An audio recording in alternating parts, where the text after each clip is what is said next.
She was only a maid, they had whispered, never imagining that the quiet woman carrying fresh linens into the mansion would be the one person who knew exactly how to calm the little boy no one else could reach. The morning light slipped through the tall windows of the Castellano estate in pale gold, warming the marble floors, the polished tables, and the crystal chandelier hanging over a room that always felt too grand to belong to anyone with a beating heart.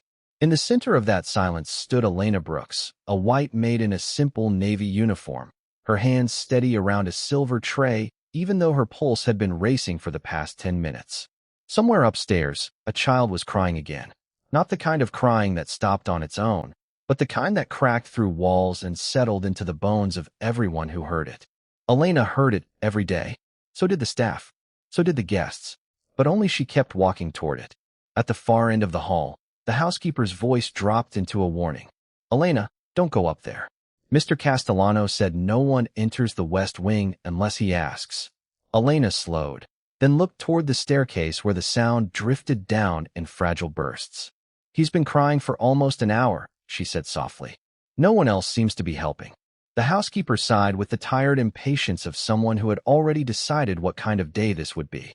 "That's not our problem." But Elena had worked long enough in other people's houses to recognize the difference between a child who was merely fussy and a child who was drowning in feelings too large for his small body. She adjusted the tray in her hands and kept going. Each step up the staircase felt like entering a place she was not meant to touch, a place guarded by money, privacy, and power. At the landing, she paused outside the closed door, listening. The crying had broken into hiccups now, the sound so thin and exhausted that her chest tightened. She lifted her hand, knocked once, and waited. Nothing. Then a small voice, muffled and shaky, called through the wood, "Go away." Elena closed her eyes for a brief second. There was something in that voice that did not belong to a spoiled child or a tired boy with a bad mood. It sounded like fear. It sounded like loneliness. She lowered her voice as if speaking to something delicate. "I brought your soup, Mateo." Silence. Then the lock clicked. The door opened just enough for her to see a small face framed by tousled dark hair, red-rimmed eyes, and a blanket pulled tight around narrow shoulders. Mateo Castellano, the only son of a man the city called a boss and the staff called Mr. Castellano, stared at her with the wary expression of a child who had learned too early that adults came with conditions. Elena did not step inside. She simply stood there, patient and unhurried, as if she had all the time in the world. "You don't have to eat it," she said. "But I made it the way you asked, with the little noodles." The boy hesitated. His grip on the door eased by half an inch. Elena noticed that detail immediately. Children always spoke in small signals before they spoke in words. A shoulder lowered. A breath changed. A hand unclenched. Mateo's eyes flicked toward the tray, then back to her face. "You remembered," he said, as if the idea itself was hard to trust. Elena gave the smallest nod.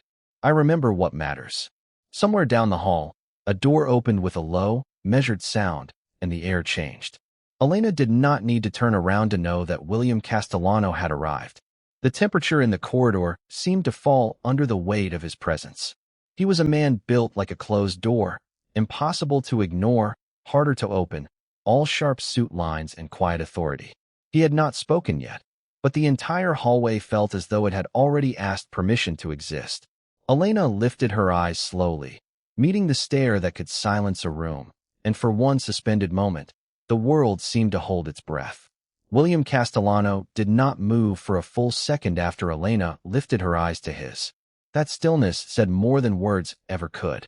Mateo remained beside the door, his small fingers curled around the edge of the frame, watching the man who owned the house as if he were waiting to see whether the room would become safe or dangerous. Elena felt the weight of William's silence settle over the corridor. It was not the silence of indifference. It was the silence of a man measuring everything at once, the tray in her hands, the tension in his son's shoulders, the careful way she stood without asking for attention she did not need. Then, at last, William looked at the tray. Oatmeal, sliced strawberries, and a neat little glass of milk sat arranged with such simple care that it seemed almost out of place in a house built on dark wood, expensive stone, and guarded habits. "Who prepared that?" he asked, his voice low and controlled. Elena answered before anyone else could. I did, sir. The word sir came out respectfully, but not timidly. It carried the plain certainty of someone used to earning every place she occupied. William's gaze shifted to her face, then to Mateo's. He actually asked for this? Mateo did not speak right away, but he nodded once. Small, barely visible. Enough. Elena saw the change in William's posture before anyone else did. His shoulders eased by a fraction, just enough to show that the answer had landed somewhere deeper than business. That is the first thing he has requested on his own in weeks, William said, almost to himself. There was no celebration in his tone, only disbelief worn thin by exhaustion. He looked at Elena again, and this time the question in his expression was unmistakable. Not suspicion, not dismissal, something closer to surprise. How did you know what he would eat? Elena kept her hands steady around the tray. Children are honest when adults let them be, she said quietly. He looked at the kitchen table like he wanted breakfast, not a lesson. Mateo's eyes dropped to the floor, then rose again, drawn back by the softness in her voice. William said nothing for several beats. The house seemed to listen with him. Somewhere in the distance, a clock marked the passing seconds with a gentle, expensive sound. Finally, he stepped aside from the doorway, not retreating, but opening space. Bring it in, he said. It was not a request, yet it somehow felt gentler than one. Elena crossed the threshold into the boys' room, and the air inside felt different from the hallway. The bed was neatly made, the curtains half drawn, and a few carefully chosen books rested on the nightstand like quiet witnesses. She placed the tray on the small table by the window, then stepped back, giving Mateo room to choose for himself. He did not rush.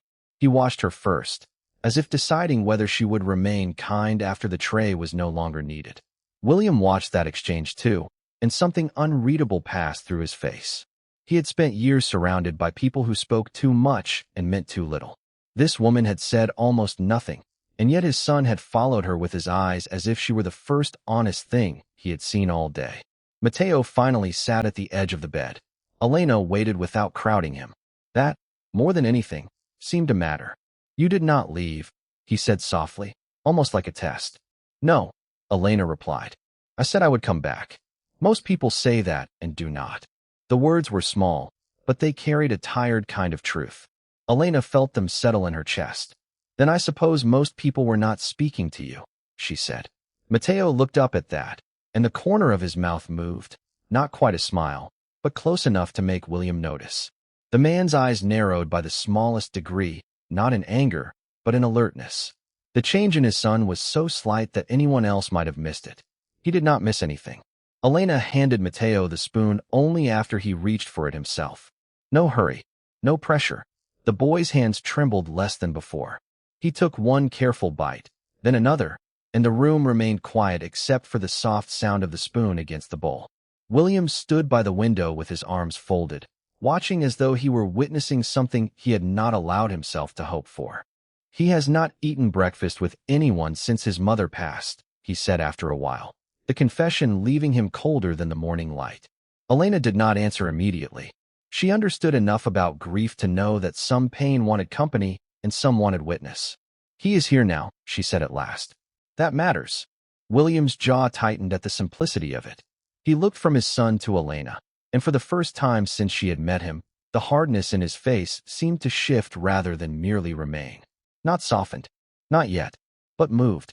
Then a soft knock sounded from the door, followed by the careful entrance of one of the housekeepers, a woman in her 50s with tired eyes and a nervous posture.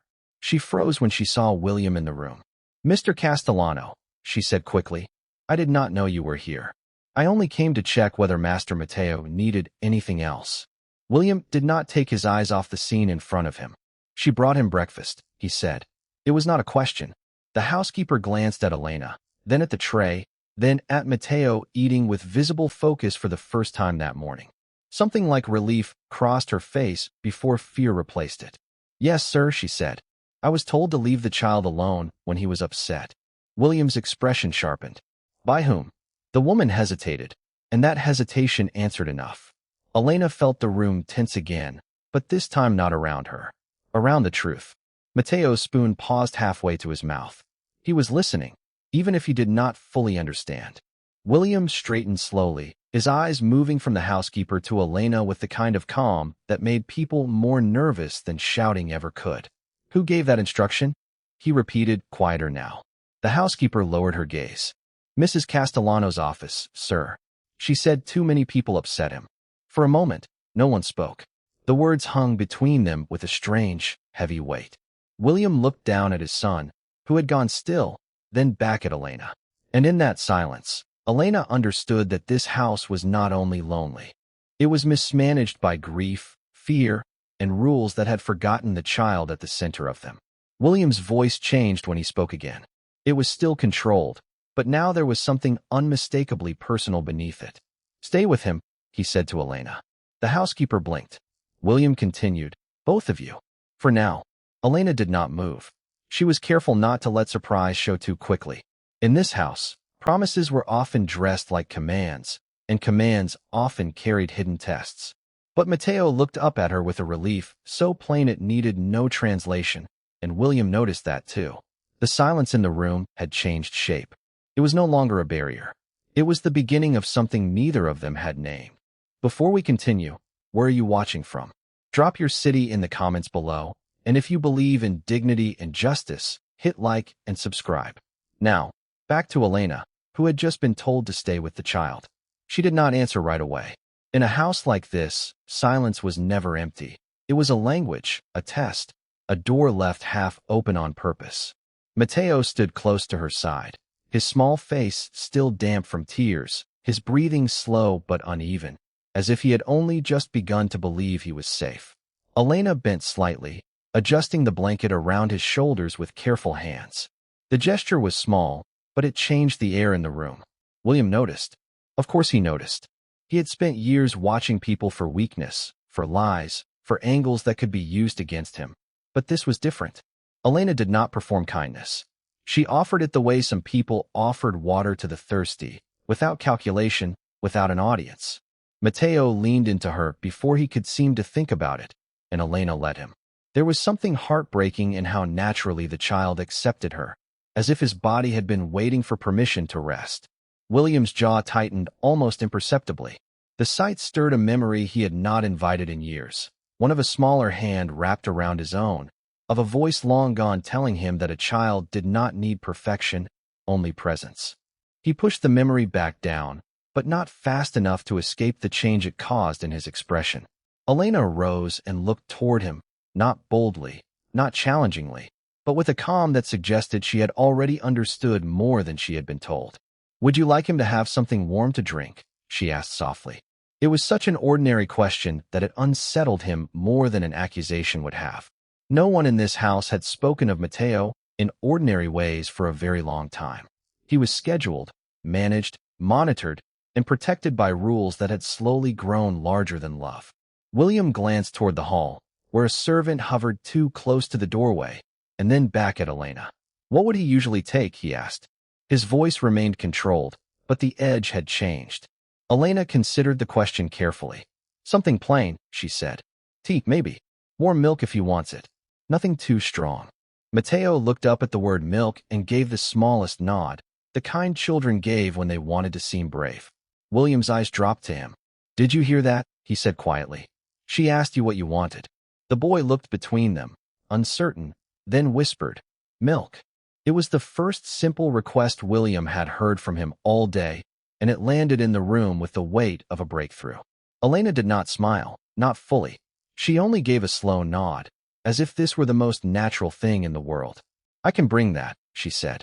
She turned to leave, but William's voice stopped her before she reached the door. Elena. She looked back. He paused just long enough to make the room feel smaller. Do not let anyone interrupt him if he starts talking, he said. If he wants to sit by the window, let him. If he wants quiet, give it to him.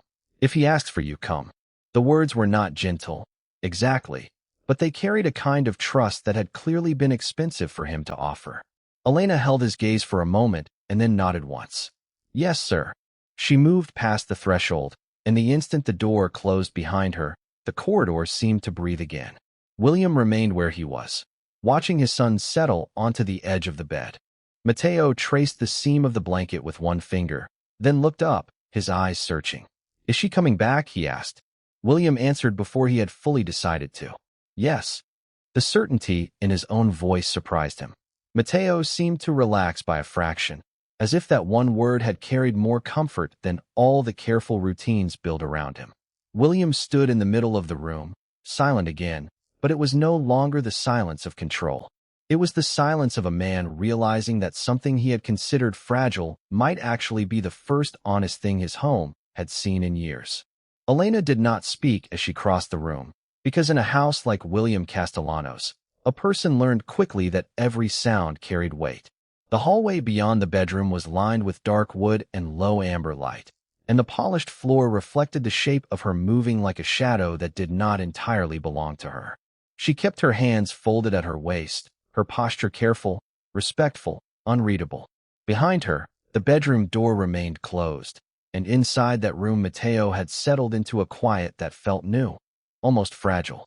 William stood near the doorway for a moment longer than he intended, listening to the soft rustle of Elena's shoes against the floor, then finally turned and followed at a measured pace.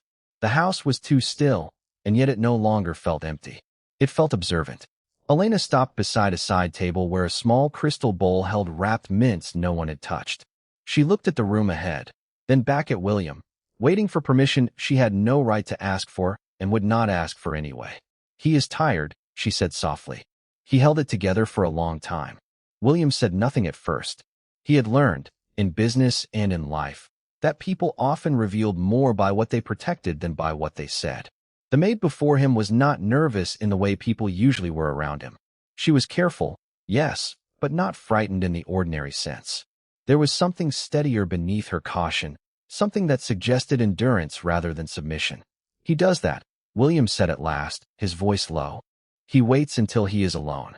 Elena gave the smallest nod, as if that confirmed something she already knew. Then he should not have to be alone so much. The words came out plain and quiet, and because of that they landed harder than if she had tried to say them with force. William's gaze stayed on her face. No one in his world spoke to him like that unless they wanted something. Elena did not. She stood with her shoulders relaxed, her expression composed, as though she had simply stated a fact about the weather. In the soft light, William could see the tiredness around her eyes, the kind that came from long days and even longer burdens. It did not make her look weaker. If anything, it made her look more certain. You know how to handle him, he said.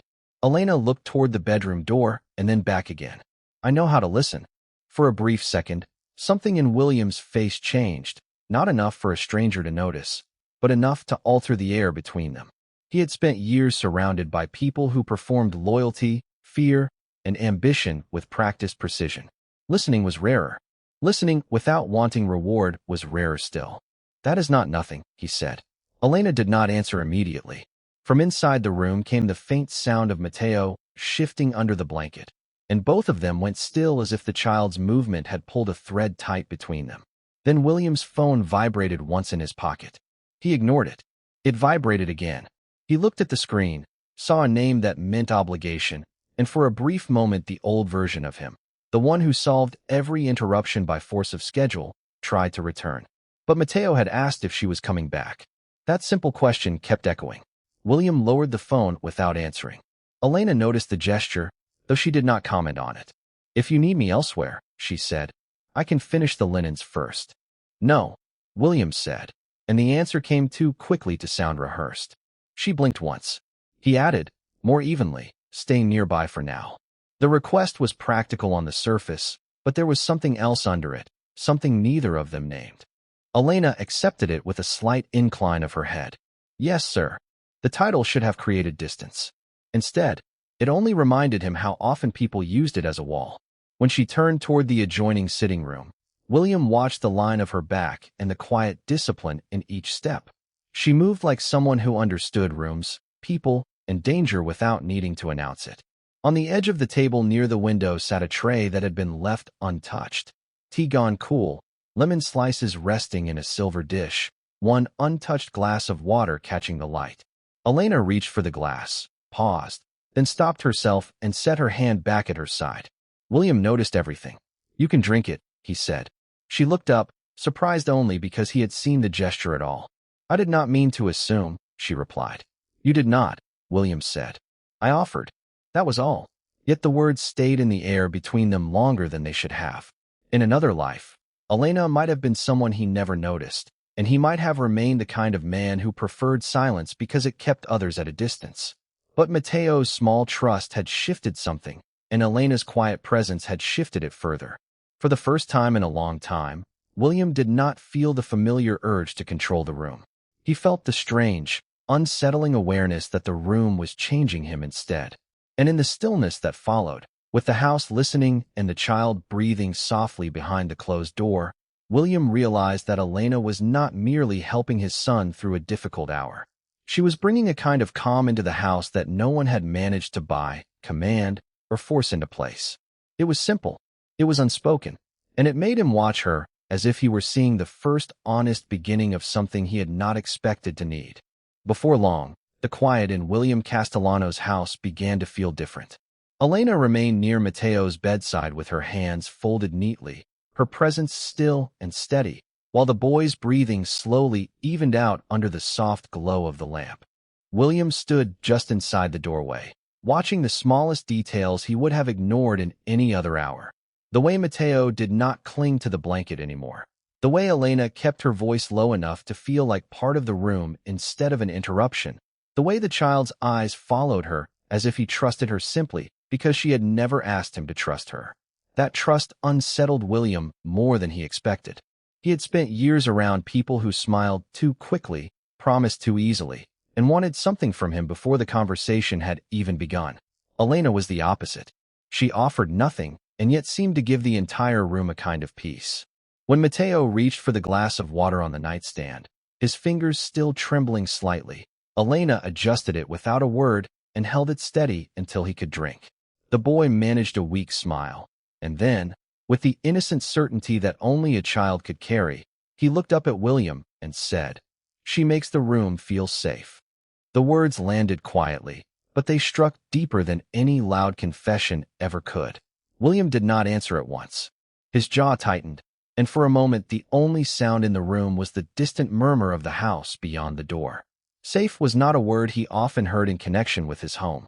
His world was built on locked doors, guarded entrances, and people who measured one another by advantage. Yet here was his son, speaking with complete honesty about the one woman who had entered the room without trying to impress anyone, frighten anyone, or control anyone.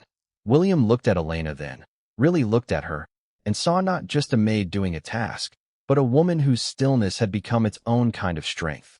She had not raised her voice, had not argued for attention, had not demanded gratitude.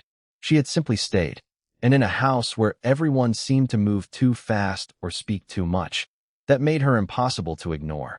"You can sit down," William said at last, his voice quieter than before. Elena hesitated, as if she were deciding whether permission could truly exist in a place like this, then chose the chair near the bed. She did it carefully, as though even rest should not disturb the room. William noticed the small fatigue in her face, the kind that came from carrying too much for too long and still refusing to complain. He noticed how she never once looked around the room as if she believed she belonged to it less than anyone else. Mateo, feeling braver now, asked for a book from the shelf across from the bed. William moved to get it, but Elena reached the shelf first and handed it to him with a gentle glance, as if she knew the boy's small victories mattered more than adult pride. William accepted the book, his fingers brushing the cover, and for the first time in a long time, he felt something shift in him that had nothing to do with business, power, or control. It was not dramatic. It did not announce itself.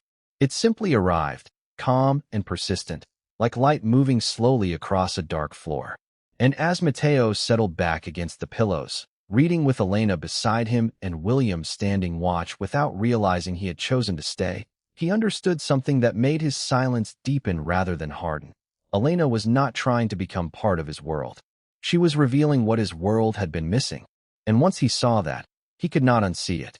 By the time the afternoon light began to thin across the windows, the house no longer felt like a place holding its breath. It felt, almost reluctantly, as if it were learning how to breathe again. Elena remained close to Mateo, not crowding him, not hovering, only present in that quiet way that made the boy's shoulders stay loose instead of tense. He had finished half of the book he had asked for, though he kept losing his place whenever his eyes drifted toward her, as if he still could not quite believe she had stayed. William had moved back to the doorway, one hand resting lightly against the frame, watching the room with the guarded stillness of a man who was used to measuring every detail and trusting almost none of them. But what he was seeing now did not fit into any of the familiar categories he had built his life around. Mateo was calmer. Elena was steady. And the air between them held something that did not need explanation to be real. When Elena reached for the glass of water on the bedside table, she did it without making a show of care, only setting it within Mateo's reach before smoothing the blanket once with a motion so gentle it barely disturbed the fabric. The boy looked up at her and smiled, a small, unforced smile that seemed to surprise even him. William noticed the change immediately. It was subtle, but in a house like his, subtle things were often the ones that mattered most. A loosened grip, a slower breath, a child who no longer looked as though he was waiting for the room to turn against him. Elena seemed to understand that too. She did not praise herself, did not seek William's approval, did not act as though she had done anything remarkable. She simply remained what she had been from the start, calm, attentive, and unafraid of the silence that followed her movements. Then Mateo asked, in a voice so soft it almost disappeared into the room, if she would stay until he fell asleep. Elena answered before William could even think to object. Of course, she said, and there was nothing performative in it at all.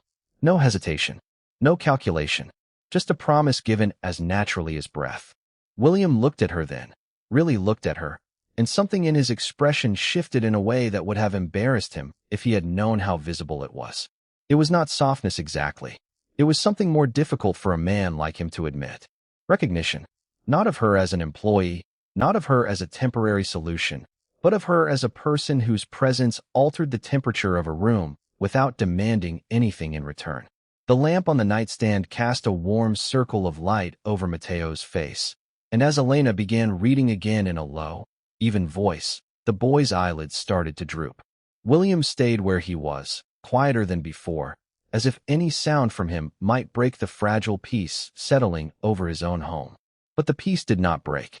It deepened. Mateo drifted toward sleep with his head turned slightly toward Elena, trusting her in a way that did not seem learned but remembered, like a child instinctively reaching for what feels safe. William saw it and felt, with unnerving clarity, that this was what had been missing from his house for far too long. Not luxury, not order, not even control. Something warmer than all of that. Something human. Elena continued reading until Mateo's breathing grew slow and steady. Then she closed the book and set it aside without a sound. For a moment, no one moved. The room was still except for the soft hum of the lamp and the distant hush of the estate beyond the door. Elena lowered herself into the chair beside the bed, her hands folded neatly in her lap, and William realized he had been standing there long enough to forget why he had first come to the doorway at all. He had entered expecting to oversee a problem. Instead, he had found a kind of order he did not recognize, one built not on force but on trust. He had spent years surrounding himself with people who obeyed quickly and asked nothing.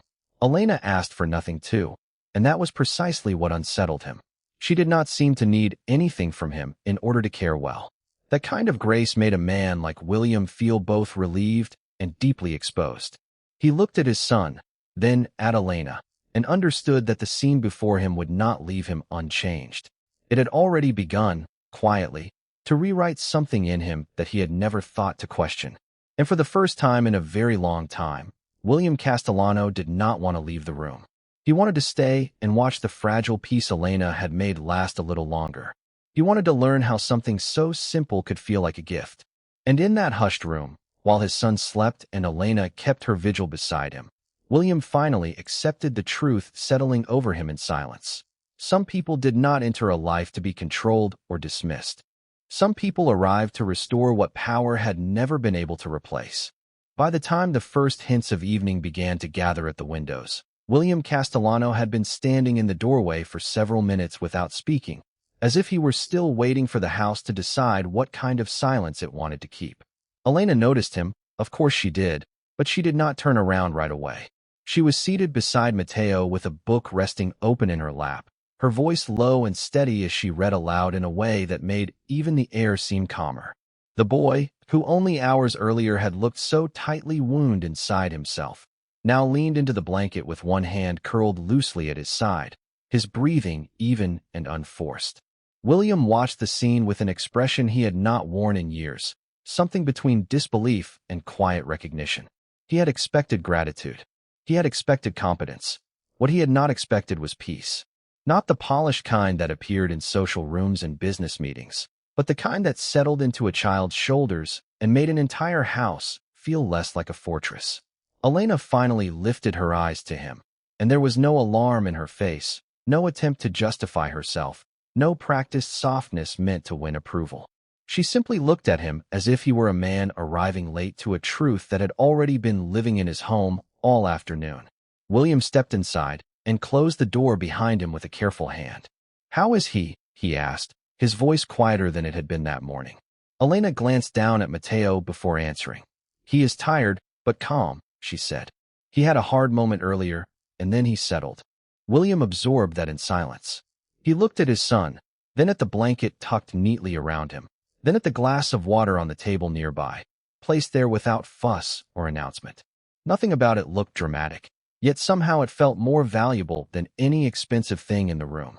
Mateo stirred slightly and opened his eyes at the sound of William's voice. For a brief second, uncertainty flickered there, the old reflex of a child still learning whether the world was safe enough to trust. William saw it and felt something in him tighten.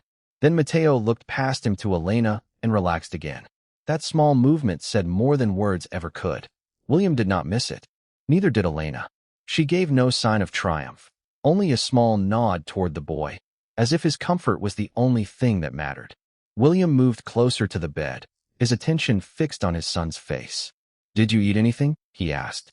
Mateo shrugged, then pointed toward the tray near the chair, where Elena had left a few simple things he might manage later. William looked at the food, then at Elena. "You did not have to do all of this," he said. Elena's answer came without hesitation. "I know." The reply should have sounded distant, even cold, but it did not. It carried no resentment, no plea for praise. It sounded like the truth. William stood there for a moment, and in that moment, he understood something he had been resisting since the morning. Elena was not trying to place herself above anyone. She was not trying to be seen as a savior. She was simply doing what needed to be done, with a quiet dignity that made every polished instinct in his world seem suddenly thin. The realization unsettled him more than he expected. He had spent years surrounded by people who wanted something from him, people who measured every gesture by what it might earn. Elena had done the opposite. She had entered his home with empty hands and somehow filled it with something he had not known how to name until now. William's gaze moved from her to Mateo and back again, and for the first time, he did not try to hide the fact that he was changed by what he saw. There was a long pause in which no one spoke. The room held together on the sound of a soft page turning and the faint rhythm of a child's breathing. Then Mateo, half awake again, reached one hand toward Elena without even opening his eyes fully. She gently placed her fingers in his palm, and he calmed at once. William saw the gesture and felt it strike him deeper than any report, any warning, any argument ever had. This was not obedience. This was trust. And trust, he knew, could not be commanded. It had to be earned by someone who did not use power as a weapon. The lesson landed in him with a force that was almost humiliating in its simplicity. He had built a life where doors opened for him before he touched them, where people moved aside before he had to ask. But none of that had reached his son's loneliness. None of it had softened the edges of this room until Elena did. William lowered his eyes for a moment, as if he were seeing his own home with new vision, and when he looked up again, his expression had changed. It was no longer the expression of a man guarding his house. It was the expression of a man beginning to understand what it meant to let something good stay. William remained in the doorway long after Elena had finished reading, as if moving would break whatever fragile calm had settled over the room. Mateo slept with one hand still curved toward hers, his breathing deep and even now, his small face softened by the kind of rest that had once seemed impossible in this house. Elena slowly closed the book and set it aside, then sat still, her attention never leaving the child for long. She had learned. Without anyone teaching her, that peace around a frightened child was something delicate. It could not be rushed. It could not be demanded. It had to be protected. William watched her in silence, his expression unreadable, though something in his eyes had shifted again. Not softened exactly. Not yet. But changed enough that he no longer looked at her as a temporary solution to a permanent problem. He looked at her as though he was beginning to understand that she was the reason this room had finally stopped feeling empty. Elena felt his presence before she looked up. She had grown used to the weight of him in the room, the quiet authority, the instinctive way everyone seemed to react whenever he entered. But this was different. This time, he was not entering to command anything. He was simply there, observing the small miracle of his son sleeping without fear.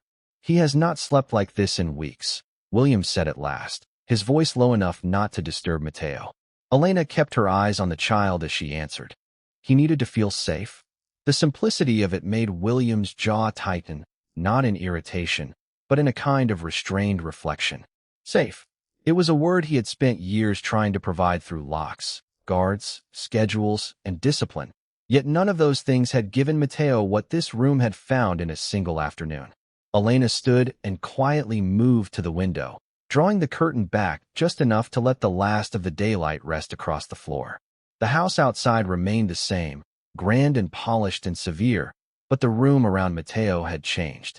There were no harsh edges here now, no coldness, only the soft rhythm of a child sleeping and the patient stillness of someone who had chosen to remain when she could have left. William took a few steps into the room, then stopped beside the chair where Elena had been sitting. On the armrest lay the folded blanket she had tucked around Mateo earlier, the careful bend of it telling him more than words ever could. Elena had not tried to impress him. She had not spoken of sacrifice or loyalty. She had simply stayed.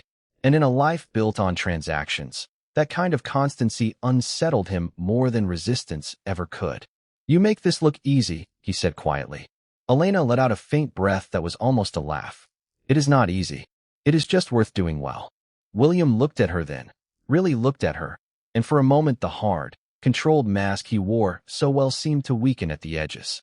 There was something in her answer that reached past pride, past status, past all the old instincts that told him people were either useful or dangerous. She had spoken like someone who understood that care was not a performance. It was a duty of the heart. From the bed, Mateo shifted and murmured something too soft to hear clearly, but his eyes opened only briefly before he found Elena again and settled. The child had not even fully awakened, yet he moved toward her with the same instinct a thirsty person had toward water. William saw it, and the sight landed in him with quiet force. Not envy, not suspicion, something deeper and more difficult to name. He had spent so long believing control was the same thing as protection that he had never noticed how little his son had truly relaxed until now. Elena did not ask permission to comfort, and Mateo did not need to be told how to receive it. The trust between them was immediate, natural, unforced. William found himself staring at the simple truth of it until the silence in the room felt almost sacred. Then Elena turned back toward him, her expression calm, her voice respectful but steady. "He will need someone patient tomorrow too," she said. "Not just tonight." William nodded once, though his mind was already moving somewhere deeper than the practical. Tomorrow. There was always another tomorrow in his world, another meeting, another problem, another obligation waiting at the edge of dawn. But for the first time in a long time, he was not thinking first about what needed to be managed. He was thinking about what needed to be kept. And that realization unsettled him because it came with an unfamiliar clarity. Elena was not asking for anything. She was not pressing herself into the life he had built. She was standing in it with the quiet dignity of someone who had no need to be noticed in order to matter. William lowered his gaze to the sleeping child, then back to her. The house outside the room had not changed, but something in him had. He could feel it with uncomfortable precision. He had brought rules into every corner of his life, believing that order could hold everything together. Yet the scene before him proved that warmth could do what force never had. It could reach the places that power could not touch. And standing there, in the soft light of early evening, William Castellano understood with startling certainty that some of the most important things in a man's life did not arrive loudly. They entered quietly, stayed patiently, and asked only whether he was humble enough to recognize them before they were gone. The first thing William noticed the next morning was how quietly the house had changed. Nothing in the walls had moved, nothing on the polished floors had shifted, and yet the place no longer felt cold in the way it always had before. Sunlight slipped through the tall windows in pale gold strips, touching the staircase, the framed photographs, the long hallway that used to feel more like a corridor of duty than a home. William stood at the end of it for a long moment, one hand resting in his pocket, watching as Elena moved through the kitchen with the calm precision of someone who understood silence better than most people understood conversation. Mateo's laughter drifted from the breakfast table, soft and sleepy at first, then brighter when Elena said something in that gentle voice that always seemed to settle him without effort. William had seen men command rooms, been negotiations, and buy loyalty by the hour. None of it had ever produced the kind of peace that now lived, almost uninvited, inside his own home. Elena set a plate in front of Mateo, then adjusted the napkin with the same careful attention she had given the child the night before, as if every small detail mattered because the child himself mattered. That thought stayed with William as he watched from the doorway. It should not have unsettled him so deeply, and yet it did, because for years he had mistaken control for protection. He had built his life around walls, schedules, guards, and rules, believing that if everything remained under his command, then nothing precious could be taken from him again. But the boy at the table was smiling now, and the reason was not command. It was trust. It was gentleness. It was Elena. When she looked up and found William watching, she did not flinch or lower her eyes. She simply held his gaze for a second, then turned back to Mateo as if she had no need to prove anything to anyone. That was what made her presence so impossible to ignore. She did not ask to be admired. She did not perform her goodness. She lived it quietly, in the way she listened, in the way she noticed, in the way she made space for a frightened child to feel safe, without ever making a spectacle of compassion. William crossed the room slowly, the sound of his shoes muted against the floor. Mateo looked up first, his small face brightening at the sight of him, and William felt that familiar, unfamiliar ache in his chest again, the one that came whenever his son reached for something with complete trust. Elena stepped aside without hesitation, giving father and son space in the natural way only someone truly secure could. William looked at the boy, then at the woman who had helped bring this calm into the room, and for the first time he understood that gratitude was not a weak emotion. It was a reckoning. It forced a man to admit what he had been blind to. He had spent years assuming strength meant standing alone. Now he was beginning to see that strength could also mean allowing the right person to stand beside you, not to take over, but to restore what had been missing.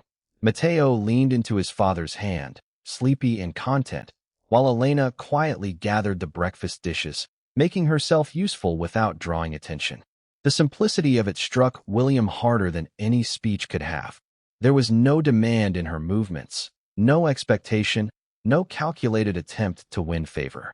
There was only consistency, warmth, and a dignity so natural that it made every harsh rule he had ever enforced seem suddenly small. He watched her for a long moment, then said her name in a voice softer than he intended. Elena paused and turned. "Yes, Mr. Castellano?" she asked. The formality of it no longer sounded distant. It sounded respectful. It sounded like a boundary she kept not out of fear, but out of self-respect.